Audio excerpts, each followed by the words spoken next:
color season. I mean, there's a Corvette club that comes every year too, and they go zigzagging down there. Oh It's boy. about 10 or 12 cars. They try to pick days when there aren't that too many people, but it's quite a sight to see all these really colorful Corvettes Yeah. zigzagging on through. We've caught them a few times.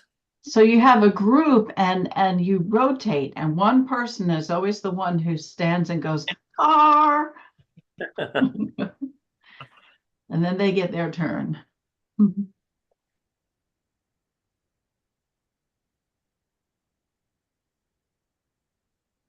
I think I got mistaken for a policeman with a radar gun when I had my camera on the tripod because it was really early in the morning and they were like they were coming over the hill and they were zooming down and suddenly the first one like slowed down real fast, thinking that uh-oh, we're being radared.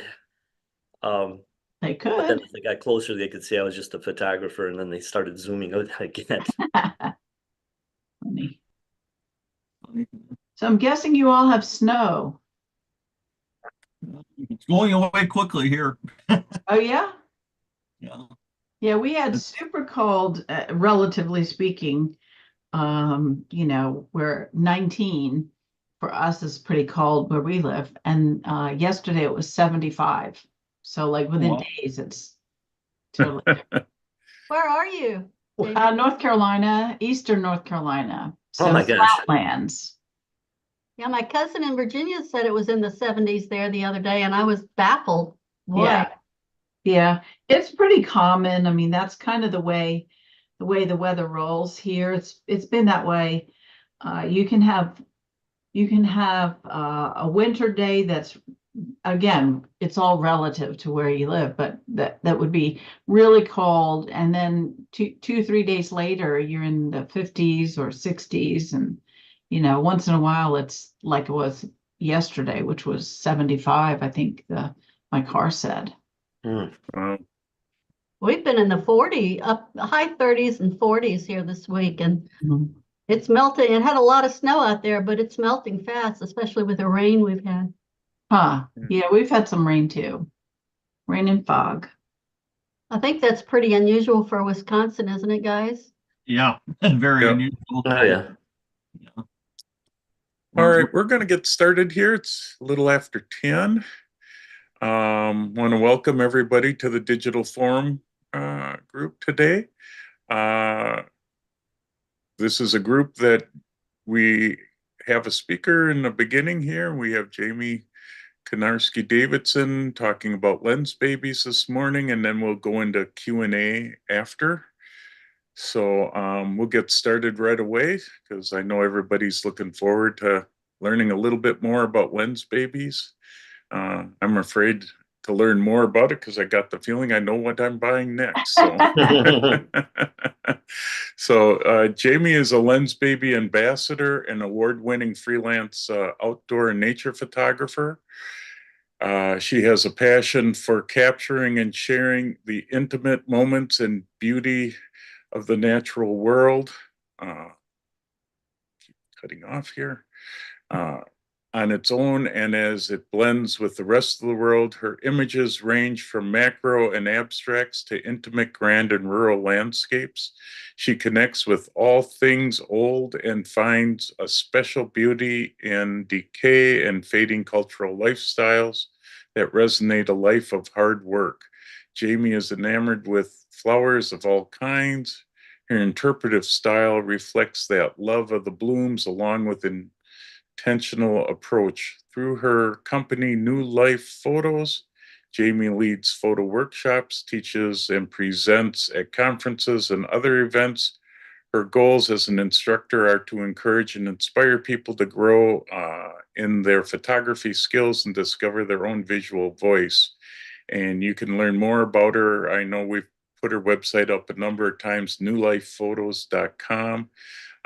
We had her on talking about infrared not too long ago, which ended up me buying a Nikon Z6 II and a bunch of filters and all that so I could get into infrared. So we'll see what she does for me today. So we'll turn it over to Jamie. Let's see, replace spotlight. And thanks for being here. Thank you. Well, thanks for the invite again. And I just want to, I guess, start off by saying that I'm a Lens Baby ambassador. If you were interested and you wanted to save some money, 10% off of any purchase, I have at the end a link and a code that you can use. If you have any questions about Lens Baby beyond this program, certainly feel free to email me. And I think aside from that, I'll just share my screen and get started. And I was all ready and I clicked something, so now we'll get back to where you see this from the beginning. There you go. Okay. All right. So this program is Getting Creative with Lens Baby. And for me, Lens Baby is just one more tool in my bag that allows me to create images without the need very often for a lot of extra post-processing. So this, for example, is a Lens Baby shot that it's been a little while, but probably if I had to guess, and some of them I know what I shot with and others I don't, but this would probably be in the Lens Baby Velvet 56 vein.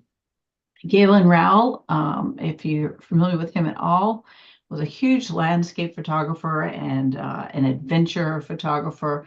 I love this quote of his: "At the heart of all photography is an urge to express our deepest personal feelings, to reveal our inner hidden selves, and to unlock the artist." And at least for me, I find that Lens Baby is a great tool to help me unleash that part with, with little effort.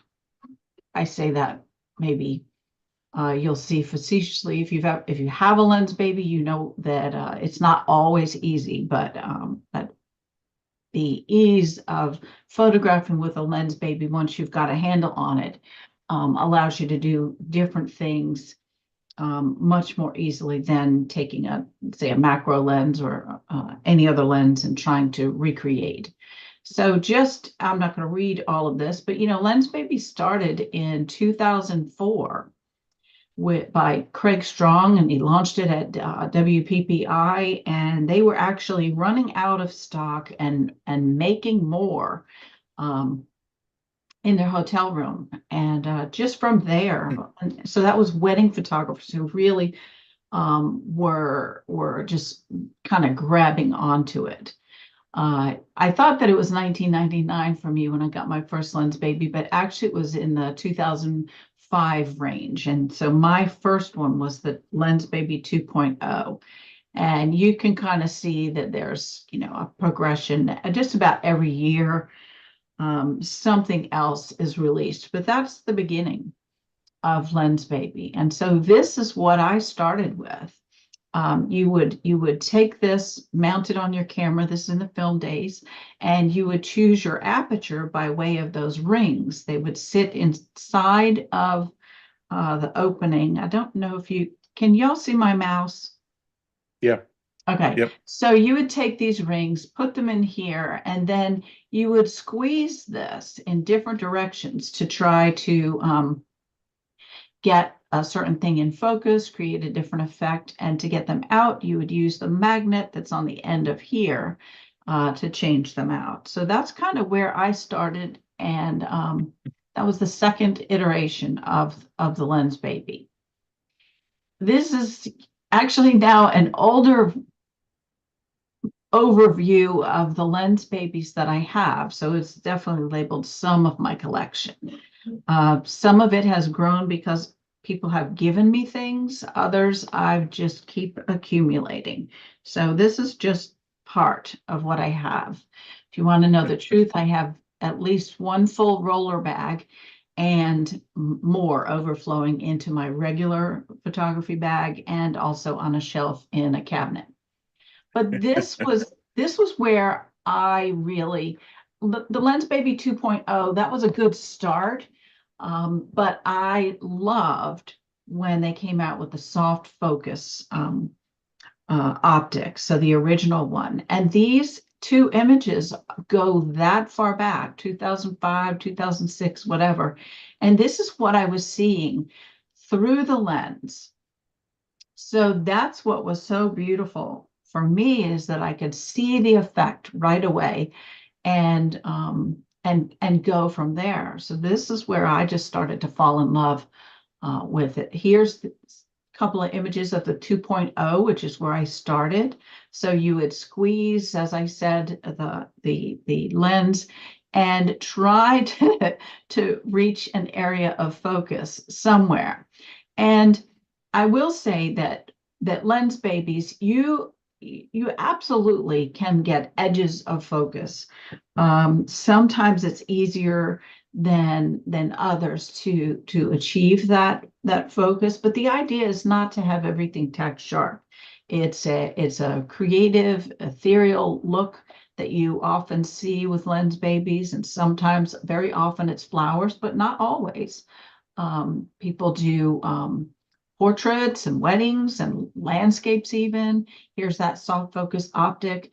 This is what I'm seeing through the viewfinder. So that's just really what grabbed me. I was like, oh my gosh, this is my favorite. And so if I were to pull out a lens baby in the early days, this is the one that I would use, because I could get an area of focus, but what happens to the background was unbelievable. These are all in that soft focus optic vein. This too. Now, what I'll talk about it. You'll see some pictures, but I love macro and close-up photography, and my pattern for macro and close-up is, again, not that necessarily always tack sharp, but selective focus and more shallow depth of field.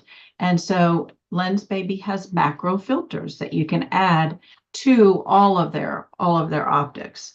And so these are examples of me adding, and very often I'm stacking the macro filters. Because every one of the Lens Babies, just like all of our lenses, have a minimum focusing distance. And so if I can't get close enough, I'm putting on, either I'm using an extension tube, which is rare, or I'm adding a macro filter or more than one macro filter. So the only thing that I would say is that if you're going to adopt a Lens Baby and bring it with you and put it on when you're photographing in the Smokies, it might be a good idea if you had a second camera, to have a telephoto lens on. I had the soft focus optic on, and I was saying, I'm going to get creative and artsy fartsy in Tremont. Well, that's all well and good, but what if a bear comes? That black blob on the other side of the water there is a bear. And it was totally unexpected. And so that's my bear in Tremont. It's the only bear I've ever seen when I've been in the Smokies. And this is it, right? So word to the wise, if I had had a second camera with I didn't then, with my telephoto lens on, I would have gotten the bear too. But add to that story is that there's a fisherman in the water down to the right, and he's right in the path of the bear. So we're yelling. It's about 3 or 4 of us yelling, fisherman, and trying to get his attention. And then as soon as we got his attention, we pointed at the bear. He looked, and he disappeared. He never came by to say thank you. We never saw him again. But it's just, so that's my little.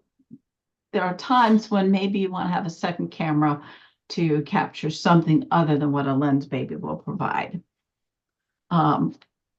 When we talk about Lens Babies or any different type of technique, photography itself is a balancing act. There's the technically correct side, where we want to get everything exactly as it is. That's more, for me, that's more of the documentary side. And then we have our creative vision, where we have ideas on what we want an image to look like. And we balance that, you know, just because you want to exercise your creative license and vision does not mean that you totally disregard what is technically correct, or what will make your image stronger by paying attention to. For example, if you're photographing an animal or a bug or something, the eye, if the eye is visible, it needs to be sharp. So there are certain things that you don't discount just because you're using a lens baby. For me, where lens baby helps me is when I'm in the balancing act of, well, I'm not seeing anything, I'm not inspired, I could just sit home and just say, forget about it. If I take a lens baby out and I go for a walk, and it doesn't matter which one, go for a walk, all of a sudden I'm seeing the world differently because of the nature of how the lens baby operates and what it allows me to see. So then I become inspired and a lot more motivated to keep going. So that's another thing that lens baby does for me.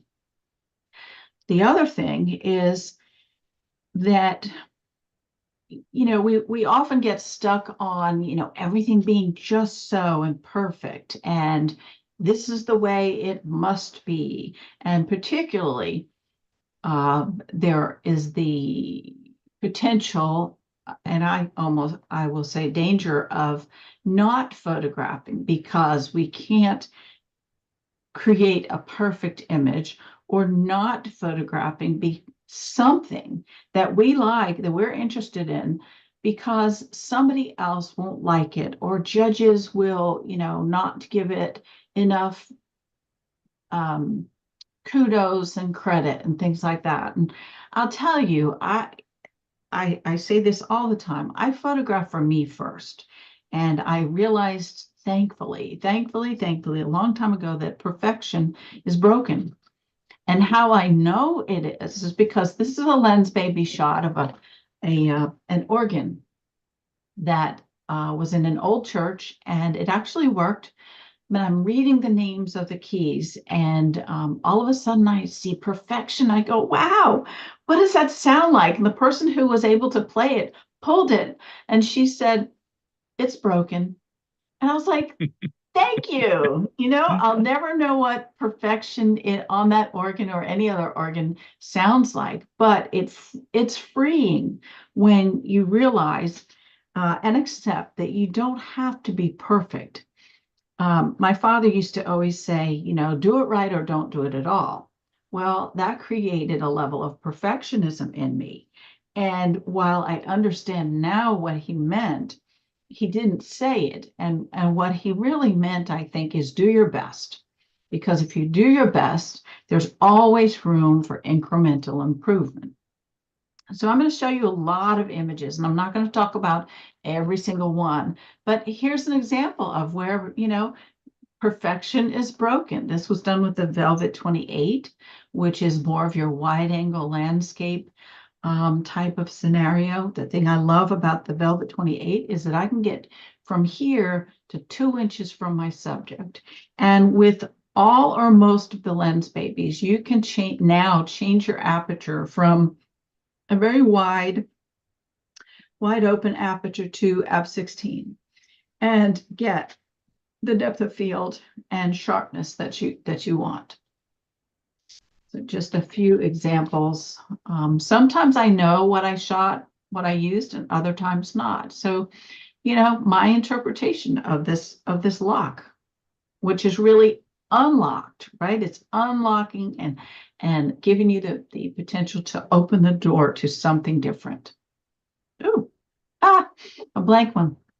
So, you know, the rules for lens baby, and for me a lot in other ways, is you make your own. So the first thing is I look for a key element. I try to keep my composition simple and my subjects clear. And composition does matter. Just because it's a lens baby doesn't mean that you're off the hook in terms of following some composition techniques that will make your images stronger. If you have a lens baby that tilts, A little bit goes a long way, and you never know what you're gonna see. A lot of people have a misperception of Lens Baby, but well, it's for flowers. And yes, it is. A lot of flower photographers love it because of the effects, but it's not just for flowers. This is down in Georgia, Old Car City. That's, I think, with the, I think it's with the Soul 44 in a fish house down on the coast here. Fishing nets of a shrimper. And the names of most of what I used are on the bottom. Crab pots, right? Just because it's a Lens Baby doesn't mean it's something. Your eye needs to go somewhere and rest. And so that's the story told in this image, the barnacles. This is the top of a paper umbrella in an antique store. I love going to antique stores, not only because I can find small subjects that I buy and bring home and photograph anyway, but also because you never know what you're going to find and what perspective you can come up with. Also down in White, Georgia, Old Car City with the Sweet 80. All of these, there's not a whole lot of Photoshop or creative post-processing done with any of these. This is what I'm seeing through the viewfinder.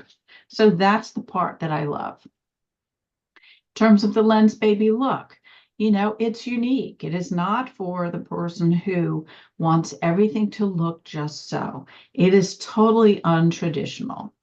With the suites, I'll go over the various types of looks, but sweet spots are generally circular and they're found in the center. But with the suites, you can tilt them. You can move them and move the sweet spots to different areas. Again, the bokeh for each of these different tools are unique and different. And this is kind of the basic category of the effects that are created. So for the suites, it's a sweet spot in the center that can be moved. Your edges are slices of focus that you can move the slice either left or right or up and down. There's a swirl effect that happens mostly when you've got busier backgrounds. You'll see it. And then the velvets have an overall glow. And then the soft focus is more impressionistic, which you've already seen the early version of. And there are more. I mean, every time I do this, I forget that I need to add the next thing that they've come out with. But it is a shift in perspective that you have to embrace. So it's an artistic look. Every one of these Lens Babies are manual focus. Well, my eyes, like a lot of people's eyes, aren't that great anymore. And so with newer cameras that have focus peaking, it's helpful. But there's also techniques that you can use that will help you get the area that you want in focus and then change your aperture for a wider depth of field. So we're going from the literal to interpreting, and that's kind of where I live a lot of the time. For me, it's more than just putting a different lens or optic on my camera. It's about freeing me to be creative, to play, which I do anyway, but it really gives me the sense of I don't have to have everything sharp. I don't have to, I can kind of let myself go and let myself explore what I'm seeing through the viewfinder and just have fun. And that's a big part for me is photography is my therapy. So it doesn't matter what tool I'm using. I need to have a release. And I need to have a way that the world goes away. And Lens Baby is just one of those ways. So this is with a Sweet 35 and a macro filters, and this is straight out of the camera. I've done nothing to edit this. In terms of getting started with Lens Babies, you know, most cameras now, you can use either manual or aperture priority. I have a tendency to use aperture priority because it works on my Nikons. It works very well. I don't have to worry about the figuring out, you know, the shutter speed. That's already taken care of for me, and then all I have to do is change the exposure for the great light. Minimum focusing distance on all of these varies. In terms of focusing, for the most part, if you start with whatever Lens Baby you're using at f4, that's usually a point at which you can see the edges of focus to get started. Some people use f4 all the time. I have a tendency to start there, and I will go wide open. And on some of the velvets, at least one of the velvets, it's f1.6, and there's no way that I can find an edge of focus at 1.6 on a velvet, because the whole look of the velvet is to create a glow. So if everything's glowing, there's no edge. At f4, I can find that edge and then move forward from there. If you get any of the optics where the composer is the holder of the lenses that you can interchange, they're called optics, but they're lenses and they have different looks. And the best way to get started with the composer and any optic is just to not tilt it left, right, all over the place. Just shoot it straight ahead until you get a handle on how it works. And then you can begin to move your sweet spot to wherever you want it. So I have a boatload of Lens Babies, and I had to come up with a system for, well, how do I know what I'm using? Now, when I use this system, it works really well, because I may have 3 or 4 Lens Babies, and I might try different ones on